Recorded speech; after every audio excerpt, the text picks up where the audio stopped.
നിങ്ങളുടെ മുഖത്ത് വളർന്നിരിക്കുന്നത് മീശയാണോ അതോ പൈപ്പ് വളർന്നിരിക്കുകയാണോ? ചാച്ചു, നിങ്ങളുടെ മീശ നിങ്ങളെക്കാളും വലുതാണ്. എത്രയും പെട്ടെന്ന് ഈ മീശ ഒന്ന് വെട്ടിക്കളഞ്ഞേക്കൂ.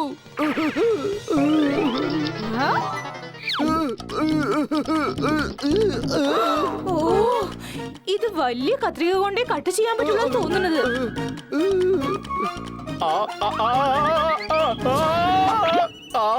എടോ എടോ എടോ ചാച്ചേ, നീ എന്ത് തമാശയാടോ കാണിക്കുന്നത്? എന്നെ ഒന്ന് താഴേക്ക് ഇറക്കി വിട്. അതെ പല്ലാജി, അല്ല നിങ്ങളിപ്പോ എവിടെയാ? എനിക്കെന്താ നിങ്ങളെ കാണാൻ പറ്റാത്തത്? ഞാൻ ഇവിടെ തന്നെ ഉണ്ടോ? നിന്റെ ലെഫ്റ്റിലുണ്ട്, ലെഫ്റ്റില്. അയ്യോ, രാവിലെ എന്തിനാ ഈ കണ്ണുപൊത്തി കളിയൊക്കെ കളിക്കുന്നത്? പെട്ടെന്ന് ചാച്ചയ്ക്ക് ഇത്രയും വലിയ മീശ എങ്ങനെ വന്നത്? അതും ഇത്രയും വലിയ മീശയാണെങ്കിൽ ചാച്ച ഒരു പക്ഷെ വലിയ മീശക്കായ കോമ്പറ്റീഷനിൽ പങ്കെടുക്കുവാണെങ്കിൽ അയാൾ തീർച്ചയായും ജയിക്കും. ഞാൻ എന്തെങ്കിലും ചെയ്തേ പറ്റൂ.